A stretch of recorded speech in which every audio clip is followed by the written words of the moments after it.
एउटा राजा चाहिन्छ भन्ने छ, अर्को चाहिन्न भन्ने छ, अर्को हुन्छ भन्ने छ, अर्को हुन्न भन्ने छ, अर्को पाइन्छ भन्ने छ, अर्को पाइन्न भन्ने छ।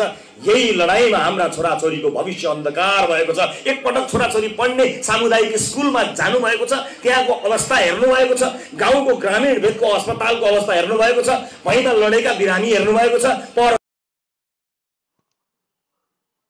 कुरा छोड्नुहोस्, काठमाडौँको मुटुमा रहेको कान्ति बाल अस्पतालमा बालबालिकाहरूको स्वास्थ्य कसरी उपचार हुन्छ, कस्तो अस्पताल छ, बिरामीका गुरुवा कसरी बसेका छन्, बाबा कसरी रोएर बसेका छन् हेर्नुभएको छ? भन्नुहोस् तपाईँलाई कुन तन्त्र चाहिन्छ? म कुन तन्त्रको मन्त्र जपेर तपाईँको भोट बटुलौँ? म तन्त्रको मन्त्र बटुलेर भोट बटुल्न चाहन्न। मलाई थाहा छ हरेक तन्त्रले काम गर्यो भने कुनै पनि तन्त्र खराब छैन। मलाई राम्रोसँग थाहा छ, देखेको छु, हेरेको छु, भोगेको छु, सुनेको छु, पढेको छु।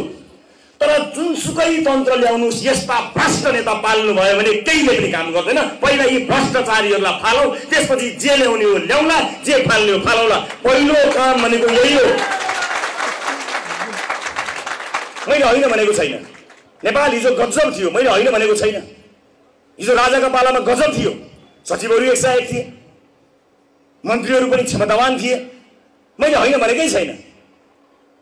मैले इतिहासमा गर्व नगरौँ भनेकै छैन। त्योभन्दा अगाडिको इतिहास हेर्नुहोस्, हाम्रो इतिहासमा मैले गर्व नगरौँ भनेकै छैन।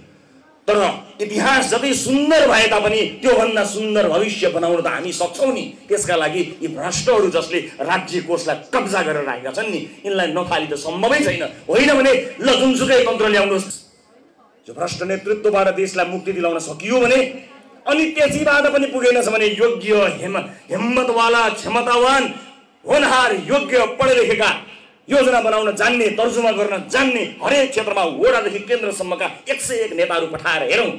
त्यसपछि पनि देश बनेन छ भने तपाईँले भनेको मान्छु म। अहिले एकपटकलाई मैले भनेको मान्नु होला कि जान्नुपर्छ कि मान्नुपर्छ?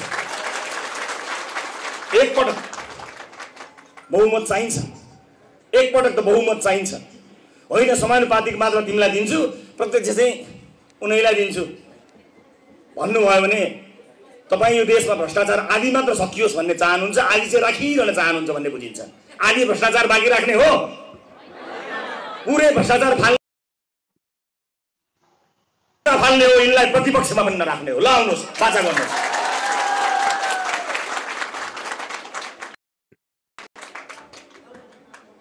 अब आउने निर्वाचनसम्ममा तपाईँसँगको भेट कतिवटा हुन्छ मलाई थाहा छैन, हुन्छ कि हुन्न पनि थाहा छैन। तर मेरा कुरा यिनै हुन्। म आफ्नो कुरामा अडिग छु। मैले टेलिभिजनमा कार्यक्रम चलाउँदाखेरिको पहिलो श्रृङ्खलामा बोलेका कुरा पनि यिनै हुन्। म आफ्नो कुराबाट डेग हल्लिएको छैन, तल माथि भएको छैन, 1 इन्च हल्लिएको छैन।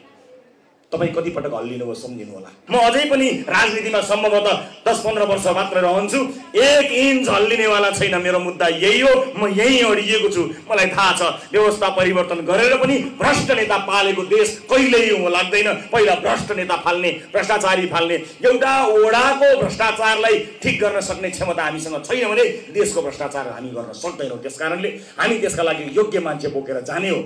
यतिका वर्ष भोट हाल्नुभयो, यतिका वर्ष देख्नुभयो तपाईँले। अब के हेर्न बाँकी छ र के भोग्न बाँकी छ? अझै कुर्नुहोस्। तपाईँ त या हामी बितेर जाउँला, तर कहाँ हाल्न 4 जना त चाहिएला नि। ती 4 जना मान्छे पनि भाडामा लिनुपर्ने दिन आउँदैछ। कहाँ हाल्ने 4 जना भाडामा पैसा तिरेर खोज्नुपर्ने छ, अथवा अगाडि नै म बितिसकेपछि मलाई कहाँ हाल्ने मान्छे को होलान् भनेर जिउँदै तिनलाई चेक लेखेर दिनुपर्ने दिन आउँछ। यदि अझै पनि तपाईँ त्यहीँ बसिरहने हो भने, त्यहाँबाट बाहिर ननिस्किने हो भने, म आज यति कुरा तपाईँलाई भन्ने अनुमति चाहन्छु। उपस्थित आमा बुवा दाजुभाइ दिदीबहिनीहरू, कुन भेट अन्तिम, कुन भेट पहिलो, कुन भेट बिचको मलाई थाहा छैन। हरेक भेटमा मैले भन्ने कुरा यति नै हो। म फेरि पनि आउँछु, तपाईँहरूले माया गर्नुहुन्छ मलाई थाहा छ, तर मैले भन्ने कुरा यति नै हो। म आइनेछु भने पनि मैले भन्ने कुरा यति नै हो। यति मात्र कुरा, यति हो।